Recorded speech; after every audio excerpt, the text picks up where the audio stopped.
Good morning students. B Ed first year के लिए pedagogy of history, इतिहास का शिक्षण शास्त्र विषय के अंतर्गत हम एनसीएफ 2005 देख रहे थे। इसके पहले वाले वीडियो में हमने एनसीएफ 2005 क्या और उसकी मुख्य बातें कौन कौन सी थी, यानी कि उनमें किन किन बातों को सम्मिलित किया गया था, इस बात पर चर्चा की थी। क्योंकि किसी भी राष्ट्र के विकास या समाज के विकास के लिए बहुत अनिवार्य है कि उसके नागरिकों का विकसित सोच होना, उनकी विचारधाराओं में विस्तार होना, तो उसके लिए अनिवार्य है इनकी तार्किक चिंतन के लिए, विस्तृत सोच के लिए शिक्षा महत्वपूर्ण भूमिका निभाती है। और भारतीय संस्कृति में या भारतीय समाज में शिक्षा को मतलब ये कहा जाए कि प्रारंभ से ही शिक्षा के पाठ्यक्रम में एक रूपता को लेकर या एक पाठ्यक्रम में सुधार को लेकर निरंतर रूप से सुझाव दिए जाते रहे। स्वतंत्रता के पहले विश्वविद्यालय आयोग ने जब भारतीय शिक्षा से संबंधित अपनी संस्तुतियां प्रस्तुत की थी, उसमें उन्होंने एक संस्तुति ये भी कही थी कि उच्च स्तर पर शिक्षा में किसी भी प्रकार के सुधार से संबंधित कोई भी संस्तुति प्रस्तुत की जाए, लेकिन वो कारगर नहीं होगी जब तक कि निचले स्तर पर इसमें सुधार न किया जाए। अर्थात कि निचले स्तर यानी कि माध्यमिक, प्राथमिक आदि स्तर की कक्षाओं में सुधार होना बहुत अनिवार्य है। इसके लिए अनिवार्य है कि पाठ्यक्रम में सुधार होना चाहिए।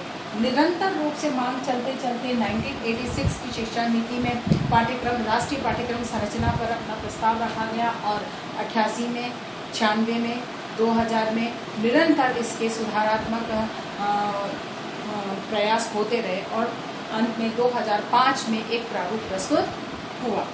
प्रारूप इससे पहले भी आ चुके थे, लेकिन निरंतर रूप से एनसीईआरटी के द्वारा उसमें परिवर्तन होते रहे और एक ये कहा जाए कि कारगर जो उपाय है उसके रूप में एनसीएफ 2005 को प्रस्तुत किया गया, जिसमें मुख्य बातों को हम पहले पढ़ चुके हैं। आज हम देखेंगे कि एनसीएफ 2005 के उद्देश्य क्या थे, किन उद्देश्यों, क्योंकि किसी भी कार्य को करते हैं, किसी भी कार्य को हम करना प्रारंभ करते हैं तो हमारा कोई न कोई उद्देश्य अवश्य होता है। जब तक उस उद्देश्य की प्राप्ति नहीं होती है, मतलब उद्देश्य को हमने निर्धारित नहीं किया है, तो हम किसी भी कार्य को सही ढंग से सुचारू रूप से क्रियान्वित नहीं कर सकते हैं और यहाँ तक कि उसको करने के प्रति हमारा कोई उत्साह भी नहीं होगा, क्योंकि हमें कोई लक्ष्य नजर ही नहीं आ रहा है। इसीलिए तो किसी भी कार्य को सफलतापूर्वक पूर्ण करने के लिए उसका उद्देश्यों का होना बहुत अनिवार्य है। इसीलिए एनसीएफ 2005 के भी कुछ उद्देश्य निर्धारित किए गए। सबसे पहला उद्देश्य है राष्ट्रीय विकास के, क्योंकि राष्ट्रीय विकास सबसे अहम बात है कि राष्ट्र का विकास होना बहुत अनिवार्य है। राष्ट्र के विकास के लिए उसकी जो भावी पीढ़ी है उसका विकास होगा, तभी राष्ट्र का विकास होगा। और भावी पीढ़ी का विकास कब होगा?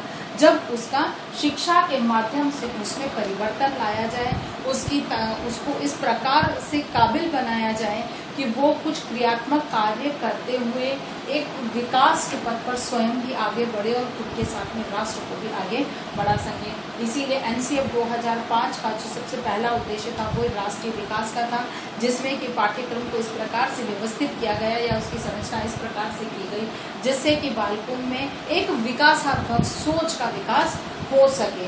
ये नहीं है कि जो चल रहा है, हाथ चल रहा है, उसी पर अपनी सोच नहीं, वो आगे और निरंतर रूप से विकास की जो उनकी सोच है उसमें उसका विकास उनमें हो सके। विकास कब होगा? जब परिवर्तन को स्वीकार किया जाएगा, अर्थात बालकों को परिवर्तन को स्वीकार करने के लिए तैयार कर सके। ऐसे पाठ्यक्रम की संरचना की गई। उसके बाद में राष्ट्रीय एकता।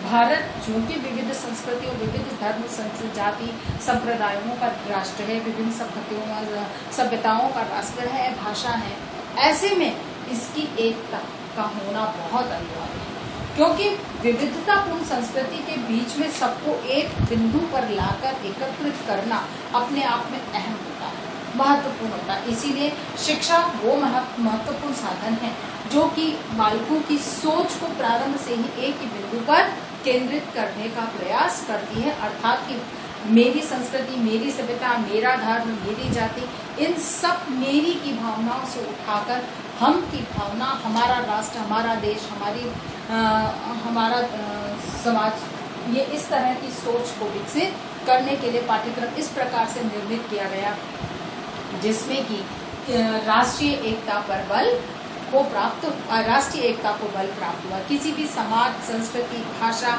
धर्म या किसी सोच को यहाँ पर महत्वपूर्ण नहीं माना गया। यहाँ पर राष्ट्रीय एकता को महत्व देते हुए ऐसे तथ्यों को सम्मिलित किया गया जिनके द्वारा बालक में राष्ट्रीय एकता की भावना का विकास हो सके। दूसरा था अध्ययन में रुचि, क्योंकि विकास की जहाँ हम बात करते हैं, परिवर्तन की जहाँ हम बात करते हैं, निरंतर रूप से आगे बढ़ने की हम बात करते हैं, तो वो तब होगा जब बालक अध्ययन के लिए तैयार होगा। और अध्ययन में रुचि का होना बहुत अनिवार्य है। इसके लिए बहुत आवश्यक है कि विषय वस्तु या का संगठन इस प्रकार से किया जाए कि उसमें बालक को रुचि उत्पन्न हो, उसमें नीरसता नहीं आए, उसमें कुछ तो कुछ बालक जैसे सहायक सामग्रियों का उपयोग किया जाए, कुछ क्रियात्मक कार्य इस प्रकार से प्रस्तुत किए जाएं, सम्मिलित किए जाएं, जिससे कि बालक को उसमें रुचि उत्पन्न हो, शिक्षा को वो बोझ न समझे और रुचिपूर्ण रूप से शिक्षा को अर्जित करने के लिए स्वयं प्रेरित हो। किसी के माध्यम से प्रेरित करने की उसे आवश्यकता ना पड़े, यानी कि किसी बाहरी उद्दीपक की आवश्यकता ना हो, स्वप्रेरित हो सके। इसी उद्देश्य से पाठ्यक्रम का इस तरह से संरचना की गई कि बालकों को पाठ्यक्रम के प्रति अध्ययन में रुचि उत्पन्न हो सके। फिर सामाजिक एकता, क्योंकि सामाजिक रूप से एकता का होना, क्योंकि एक समाज की जब हम राष्ट्रीय एकता की बात करते हैं तो उसमें सबसे पहले सामाजिक एकता का होना भी अनिवार्य है। परंपरागत सोच और आधुनिक सोच, इन दोनों में टकराव है। एक ही समाज के अंदर परंपरागत सोच और आधुनिक सोच में टकराव होगा और यही कारण समाज की अखंडता को तोड़ने का माध्यम पर्याप्त होता है। यानी कि समाज की जो परंपरागत सोच है उनमें किस तरह से परिवर्तन होना चाहिए। हम हमारी संस्कृति, सभ्यता को सुरक्षित रखते हुए एक आधुनिकता, या कहना चाहिए कि वर्तमान के साथ किस प्रकार से उसमें सामंजस्य लाया जा सकता है। वर्तमान परिवर्तनशील वैज्ञानिक तकनीकी युग के अंदर उन परंपरागत तथ्यों के क्या नुकसान हैं, कि उनसे विकास की किस तरह से बाधा उपस्थित होती है, या पुरानी परंपरा को हम नवीन रूप में किस प्रकार से स्वीकार करके और उसको अपना सकते हैं। इसकी सोच को विकसित करने में पाठ्यक्रम को इस प्रकार से संरचित किया गया जिसमें कि सामाजिक एकता, यानी कि बालकों में जो बुराइयां हैं उनके प्रति प्रारंभ से ही तैयार किया गया कि ये चीज समाज के विकास का घोड़ा है तो इनको नहीं अपनाना चाहिए। तो बालक जब युवा होता है, जिस समय उसकी विचारधाराओं की आवश्यकता होती है, उस समय वो उसी विचारधारा के साथ समाज के बीच में समाज का एक प्रतिनिधि के रूप में खड़ा होता है कि हमें उस कार्य को नहीं करना। अर्थात शिक्षा बालक में सामाजिक एकता के विकास के लिए पाठ्यक्रम का इसी प्रकार से निर्माण या संरचना की गई। उसके बाद अभिभावकों की आकांक्षाओं की पूर्ति, क्योंकि अभिभावकों की भी आकांक्षा होती है। हर अभिभावक चाहता है कि मेरा बच्चा बहुत अच्छा पढ़े, बहुत अच्छी शिक्षा प्राप्त करे, उच्च शिक्षा प्राप्त करे, उच्च शिक्षा प्राप्त करके एक अच्छा व्यवसाय, अच्छी नौकरी प्राप्त करे, एक अच्छा जीवन यापन व्यतीत करे। तो इसके लिए पाठ्यक्रम की संरचना इस प्रकार से की गई कि अभिभावकों की जो आकांक्षाएं थी उनकी उसमें पूर्ति हो सके कि अभिभावक क्या चाहते हैं। जैसे हमने इसमें देखा था, अभिभावकों की विचारधाराओं को जब मुख्य बिंदु उसमें कौन कौन से बिंदु सम्मिलित किए गए तो उसमें अभिभावकों के विचारों को भी सम्मिलित किया गया था। उसमें एग्जाम्पल हमने देखा था कि अभिभावक चाहते हैं कि हम हमारे बच्चों को पब्लिक स्कूलों में पढ़ाएं, इंग्लिश मीडियम स्कूलों में पढ़ाएं। क्योंकि वहाँ की शिक्षा व्यवस्था, पाठ्यक्रम और शिक्षा व्यवस्था एकदम सुव्यवस्थित होती है। अर्थात सुव्यवस्थित एक प्रभावी पाठ्यक्रम अभिभावक चाहते हैं। तो ऐसे में अभिभावकों की इन्हीं आकांक्षाओं को ध्यान में रखते हुए पाठ्यक्रम की संरचना की गई। उसके बाद में है मानवीय मूल्यों का विकास। भारतीय संस्कृति का मूल आधार ही मानवीय मूल्य, प्राणी मात्र के प्रति दया, समर्पण, सहयोग की भावना, अर्थात कि मानवीय मूल्यों के विकास को लेकर भारतीय सभ्यता का अस्तित्व ही मानवीय मूल्यों में। इसी चीज को कायम रखने के लिए पाठ्यक्रम के अंतर्गत जितनी भी विषय वस्तु को इस प्रकार से संकलित किया गया कि उन बालकों में मानवीय मूल्यों का विकास होता रहे। प्राणियों के प्रति दया है, बड़ों का सम्मान है, सहयोग की भावना है, इन सभी प्रक्रियाओं का, इन सभी मूल्यों का बालक में विकास हो सके। उसके बाद में भाषाई समस्या का समाधान, यानी कि भाषाई समस्या, भारत की बहुत सारी समस्याओं में एक भाषाई समस्या भी महत्वपूर्ण समस्या है। क्योंकि किस भाषा को, क्योंकि भारत में विविध भाषाओं का प्रचलन है। एक कहावत है कि एक कोस पे वाणी और 5 कोस पर पानी बदलता है, अर्थात कि इतनी ज्यादा भाषाएं हमारे यहाँ पर बोली जाती हैं कि किस भाषा को राष्ट्रीय भाषा के रूप में स्वीकार किया जाए। तो इसी समस्या के समाधान के लिए भाषात्मक जो समस्या है उसके समाधान के लिए पाठ्यक्रम की संरचना की गई और उसमें मातृभाषा को स्थान दिया गया, राष्ट्रीय भाषा को और विदेशी भाषाओं को भी इसमें स्थान दिया गया, जिससे कि भाषात्मक समस्या जो है उसका निवारण हो सके। उसके बाद में इस तरह अनुकूल शिक्षण विधियां भी एक बालक के विकास के लिए, पाठ्यक्रम के विकास के लिए बहुत अहम होती हैं कि किन शिक्षण विधियों के माध्यम से बालकों को पढ़ाया जाए जिससे कि बालक शिक्षा के प्रति उसमें रुचि उत्पन्न, अध्ययन के प्रति रुचि बनी रहे, वो शिक्षा के प्रति बोझ न समझे, भागे नहीं, उत्साह के साथ में शिक्षण कार्य कर सके। तो उसमें आवश्यक है कि उचित शिक्षण विधियों का उपयोग किया जाए। जैसे प्राथमिक स्तर पर आप ये सोचेंगे कि बालक में केवल व्याख्या तौर के माध्यम से उसको पढ़ाया जाए तो बालक कितनी देर सुनेगा, वो नहीं सुनेगा। अगर उसको खेल विधि के माध्यम से, प्रयोगात्मक विधि के माध्यम से, यानी कि बालक को खुद करने के अवसर प्रदान किए जाए, ऐसी विधियों का अगर उपयोग किया जाता है तो बालक रुचिपूर्ण भाग लेता है। इसीलिए आवश्यकता के अनुसार किस स्तर पर कौन सी विधि उपयोगी रह सकती है इसका भी इसमें ध्यान रखा गया है और उसी के अनुकूल शिक्षण विधियों को पाठ्यक्रम की संरचना के अंतर्गत स्थान या पाठ्यक्रम की संरचना इस आधार पर निर्मित की गई है कि आवश्यकता के अनुसार उचित शिक्षण विधियों का उपयोग किया जा सके। उसके बाद में है प्रभावी शिक्षण।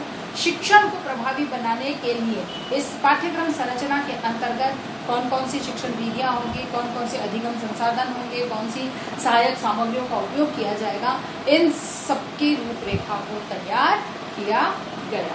अगला है शिक्षकों में आत्मविश्वास का विकास।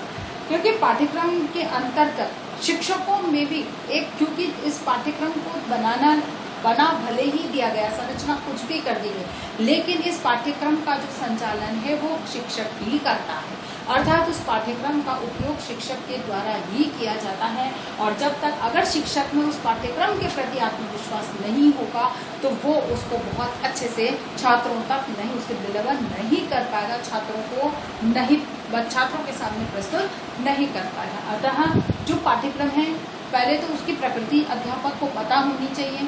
तो अध्यापक के लिए बिल्कुल व्यवस्थित गाइडलाइन दी गई है।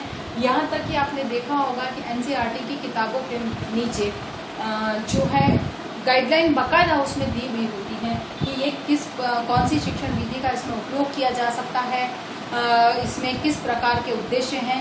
ये सारी चीज़ें जो कि एक शिक्षक को खुद को उस विषय वस्तु को किस उद्देश्य से, किस प्रकृति से लिया गया, उसकी प्रकृति क्या है, उसको समझने का अवसर प्रदान करता है। अर्थात कि विषय वस्तु किस मनोभाव से ली गई है या उसके पीछे का उद्देश्य क्या है, जब तक अध्यापक को समझ में नहीं आएगा तब तक वो आत्मविश्वास के साथ में बच्चों के सामने उसे प्रस्तुत नहीं कर सकेगा। इसलिए पाठ्यक्रम की जो संरचना है वो इस तरह से की गई है जिससे कि अध्यापकों का आत्मविश्वास बना रहे। उसके बाद में शिक्षण संसाधनों का समन्वय स्थापित करना।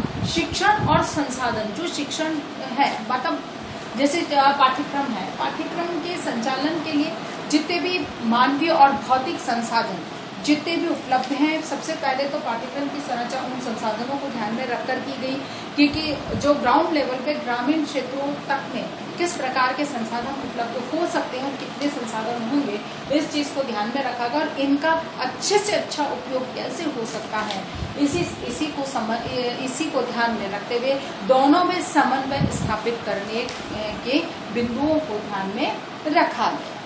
इसी उद्देश्य से इस उद्देश्यों को ध्यान में रखते हुए पाठ्यक्रम की संरचना की गई कि दोनों में समन्वय बना रहे। उसके बाद में छात्रों का सर्वांगीण विकास, शिक्षा का वर्तमान उद्देश्य ही बालक का सर्वांगीण विकास है, तो उसमें प्रत्येक प्रकार के बालक के सामाजिक, सांस्कृतिक, आर्थिक मतलब बौद्धिक के साथ साथ में सांस्कृतिक, भाषात्मक सभी प्रकार के विकास की हर बिंदु को इसके अंतर्गत सम्मिलित किया गया है। अर्थात कि पाठ्यक्रम की संरचना इस प्रकार से की गई जिसमें कि बालक का सर्वांगीण विकास सुगमतापूर्वक हो सके। उसके बाद में सांस्कृतिक संरक्षण, भारतीय संस्कृति विश्व में एक प्रेरणात्मक संस्कृति है, या यूँ कहा जाए कि एक अनोखी संस्कृति है जो विश्व में एक उदाहरण है, क्योंकि यहाँ पर विविधतापूर्ण संस्कृति है।